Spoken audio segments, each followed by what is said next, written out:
Si usted fuese un personaje de una novela de Lewis Carroll, ¿cuál sería? ¿O cuál hubiese sido antes de escribir el libro y ahora que lo ha terminado de leer, ha cambiado la percepción de algún personaje? De los personajes que imagina Lewis Carroll para Alicia,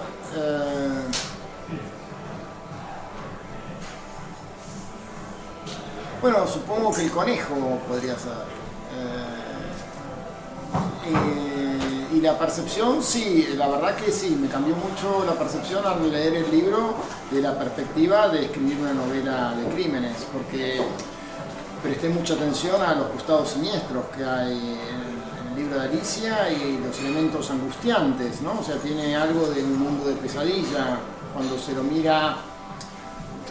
Desde la lectura infantil quizá no se perciba tan rápidamente, ¿no? Porque hay algo del elemento del absurdo que lo oculta. Pero al leerlo a la distancia de la edad, se ve claramente una cantidad de escenas que pueden derivar o pueden dar lugar a crímenes, ¿no? A ideas sobre crímenes. Por ejemplo, cuando Alicia llora y sus lágrimas se convierten en un río y están a punto de ahogarla, ¿no? Eso es un elemento perturbador. O cuando crece tanto que parece que va a asfixiarse dentro de la propia casa o que va digamos, de hecho atraviesa el techo con la cabeza.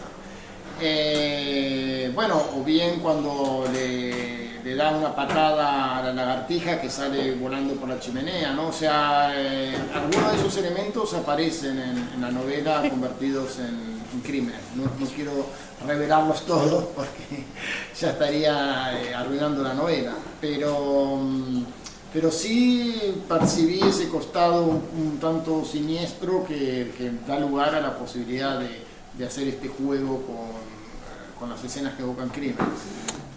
Con estas escenas y también con las fotografías, porque la fotografía... Bueno, eso pertenece a la vida real de Carroll más que a sus ficciones, ¿no? Por supuesto, dentro de lo que es la vida de Carroll hay todo un tema muy interesante que tiene que ver con cómo empezó a fotografiar niños y luego desnudos y luego dejó de hacer desnudos y luego al final de su vida volvió, ¿no? Que tiene que ver, se puede leer casi en esa vida de él como fotógrafo, se puede leer mucho de lo que eran las costumbres victorianas y la represión posterior cuando aparece la fotografía comercial.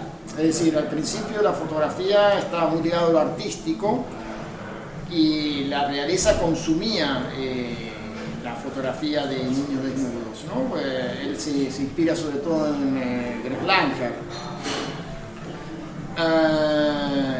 que había cuadros de Greg Langer que compraba la realeza, entonces era un sitio seguro todavía hacer el desnudo infantil en esa época. Pero luego la Sociedad para la Supresión del Vicio empieza a prohibir y a quitar de todas las vidrieras de los locales todo un desnudo parcial que hubiera.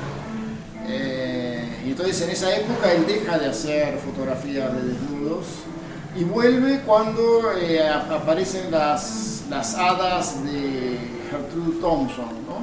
Entonces es interesante ver cómo cuando la sociedad lo permitía, cuando el clima de época lo permitía, él volvió a hacer desnudos. Si usted fuese un miembro de esta sociedad de Lewis Carroll y aparece pues en un catálogo algo que había sido arrancado como aparece, ¿cuál hubiese sido su postura? ¿La de sacarlo a la luz? ¿Guardarlo?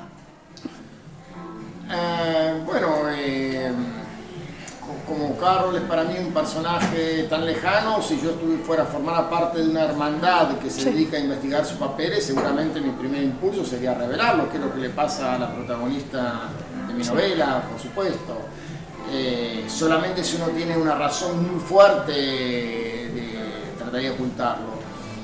Y la razón puede ser que el hallazgo esté en contradicción con alguna teoría que uno ha desarrollado. Ese es un motivo bastante fuerte para que un investigador no quiera que un papel se revele, ¿no?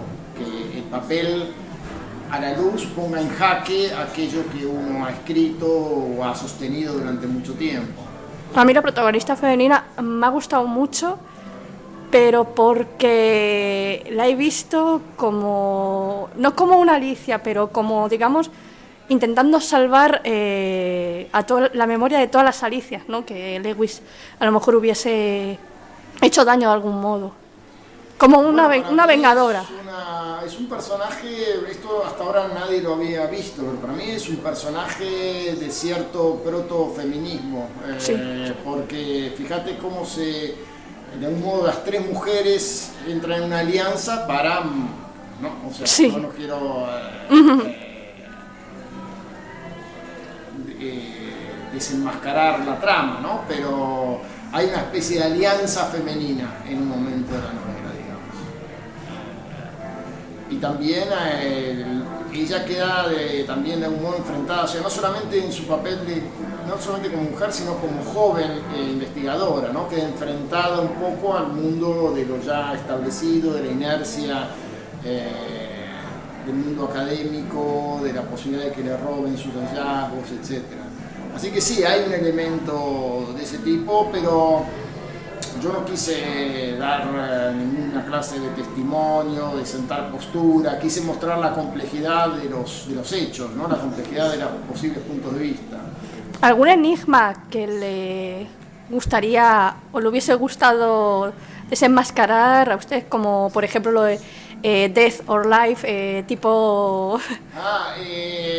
Bueno, hay otro que me hubiera gustado incluir, pero muy difícil de explicar. O sea, del mismo modo que está este acertijo de cambiar una palabra por otra, digamos, con una sola de letra de diferencia, él tiene otros acertijos que se llaman probar una palabra a partir de otra. O sea, y eso tiene un sentido si uno sabe de lógica, porque en las demostraciones uno usa el principio de una palabra,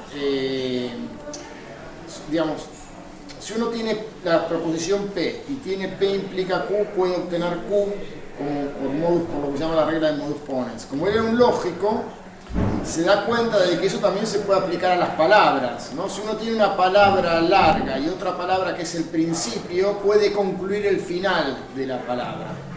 Entonces lo usa para establecer una especie de juego lógico que es demostrar una palabra a partir de otra.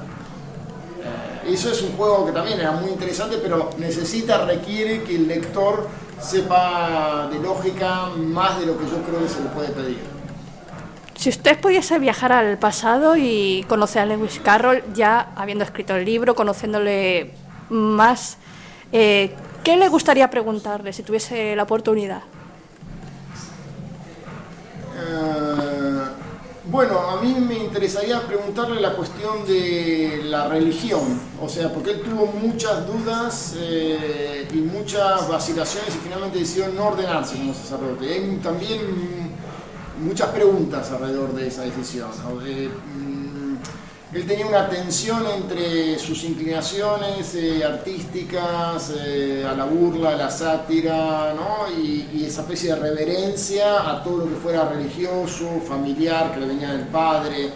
O sea, eran dos tradiciones muy fuertes en él, ¿no? Tenía una tendencia al sarcasmo, a la sátira de la educación de su época, y a la vez un sentimiento de pertenencia a un orden, la devoción por la realeza, era un conservador, era un snob. Entonces me hubiera gustado preguntarle sobre esa cuestión de qué pasaba con el sentimiento religioso, ¿no? Hablando de realeza, también aparece de pasada, como miembro honorífico. Y también está muy presente dentro del libro la religión, cuando a la protagonista le ocurre lo que la pasa. ¿Has querido, digamos, hacer una similitud como de crisis? Exactamente, sí. Ese es un elemento, no lo podemos develar tampoco, pero hay un segundo pensamiento detrás de esta súbita conversión religiosa de Cristo, ¿no? O sea, eso tiene también un doblez. Pero sí es verdad que en el terreno de los fundamentos de la matemática todavía tiene sentido una pregunta que es de tipo religiosa, ¿no? Que es si la matemática es algo dado a priori antes de la existencia de los seres humanos, ¿no? Si hay algo de la naturaleza que responde a una simetría, un orden, a leyes, etc. O es la manera nuestra de ver o entender o tratar de comprender parcialmente el cosmos, ¿no? Es decir, es algo previo, entonces eso daría lugar a un pensamiento de tipo cuasi religioso, a lo Einstein, o bien es únicamente convención humana y una forma humana de razonar sobre el mundo.